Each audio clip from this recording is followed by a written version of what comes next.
Ce thème a pour compétence de base de permettre à l'enseignant de contribuer activement aux activités organisées par le réseau d'écoles de proximité. Il comporte la seule activité suivante, le réseau d'écoles de proximité.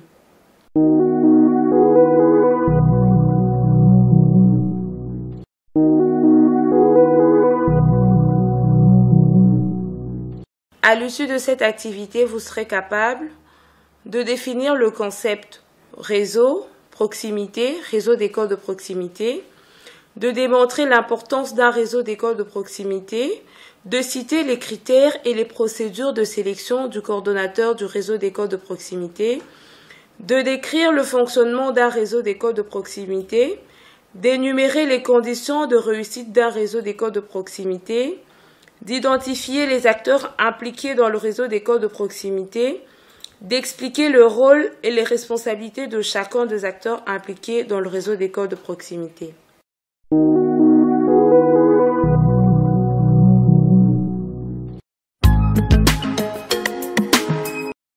Réseau. Le réseau se définit comme une trame ou une structure composée d'éléments ou de points, souvent qualifiés de nœuds ou de sommets, reliés entre eux par de liens ou liaisons assurant leur interconnexion ou leur interaction et dont les variations obéissent à certaines règles de fonctionnement. Proximité, caractère de ce qui est proche dans l'espace. Réseau d'écoles de proximité est un regroupement de cellules de base des écoles agréées de proximité géographique. Selon les possibilités, il est souhaitable que les écoles se regroupent en réseau de proximité de 3 à 5 écoles.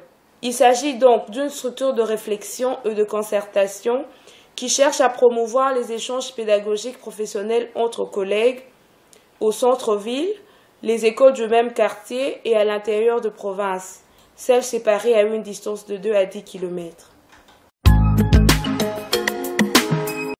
Le réseau d'écoles de proximité améliore la qualité de l'enseignement-apprentissage en favorisant les échanges d'expériences, assurant la diffusion de pratiques innovantes, encourageant la recherche collective de solutions aux problèmes pédagogiques, renforçant les acquis de journées pédagogiques et des formations mises en place par les structures supérieures, facilitant la mise en pratique des innovations pédagogiques.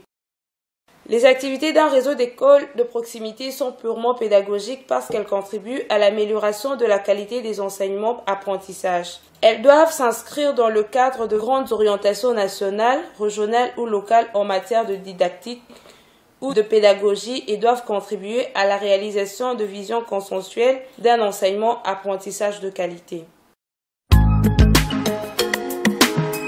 Pour être coordonnateur de réseau d'écoles de proximité, il faut répondre aux critères suivants. Être directeur d'une école de réseau, être dynamique et actif, avoir une bonne conscience professionnelle, posséder un esprit ouvert aux innovations pédagogiques, avoir une ancienneté minimum de 5 ans dans l'enseignement. La nomination du coordonnateur de réseau suit la procédure suivante. Les cellules de base organisent des élections de responsables de cellules. Les réseaux se réunissent pour élire un de responsables de cellules comme coordonnateur. Le mandat du chef de cellule est d'une année scolaire renouvelable une fois et celui du coordonnateur de réseau est d'une année scolaire fixe. Sous la conduite du coordonnateur, assisté par le facilitateur et du rapporteur, le réseau d'écoles de proximité s'est réuni une fois le mois à l'école centrale du réseau ou par rotation parmi les écoles de réseau.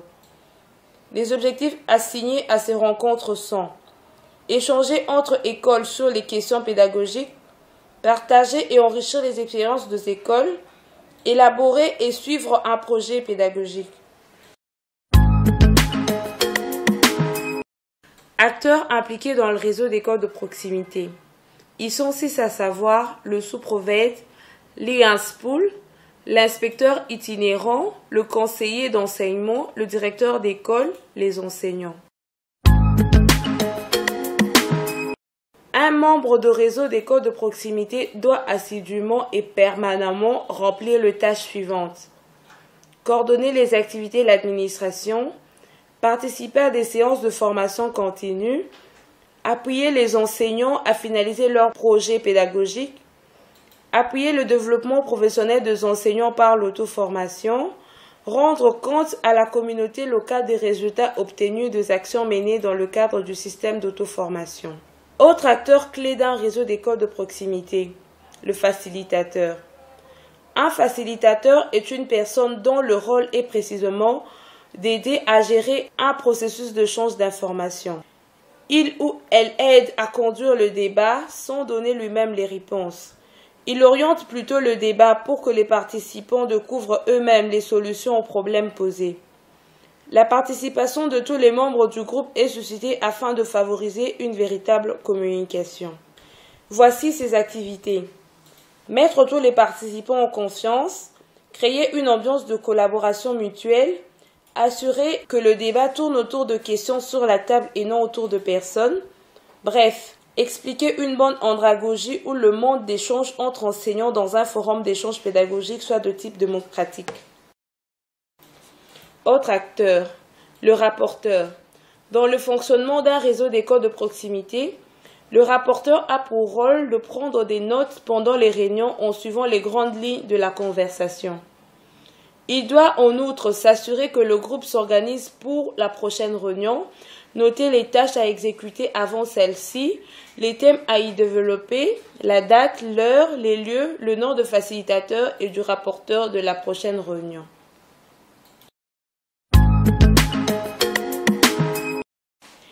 Le diagramme suivant illustre la structure d'un réseau d'écoles de proximité. Explication du diagramme.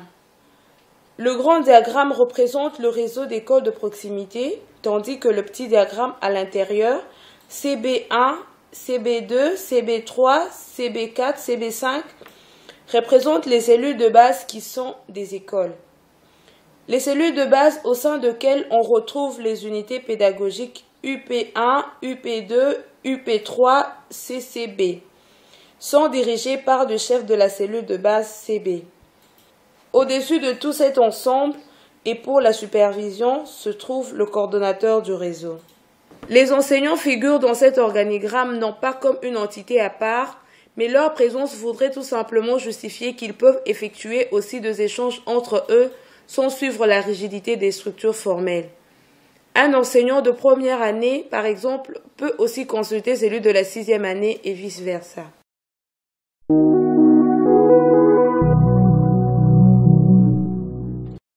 Afin de vous assurer que vous avez bien assimilé la matière, voici quelques exercices et questions auxquels nous vous demandons de répondre dans votre cahier d'exercice. Exercice 1.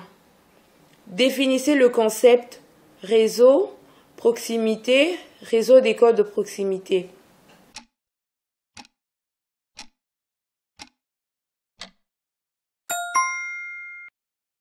Exercice 2. Décrivez le fonctionnement d'un réseau d'écoles de proximité.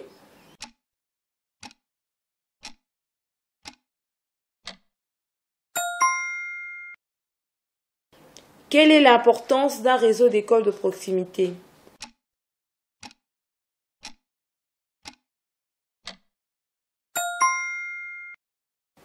Exercice 3.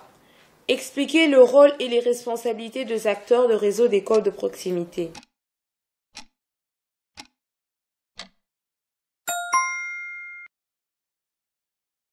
Avant d'achever notre étude de réseau d'écoles de proximité, notons ces quelques références bibliographiques qui nous aideront à parfaire nos connaissances.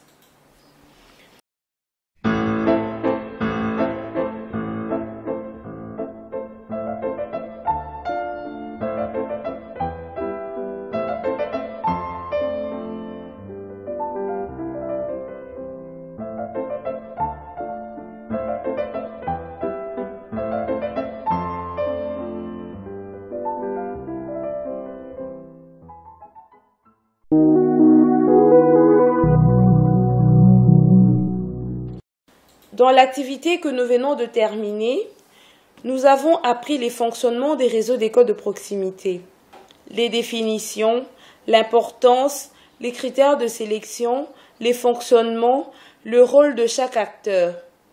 Nous espérons que vous mesurez à présent leur importance dans le fonctionnement de notre système éducatif.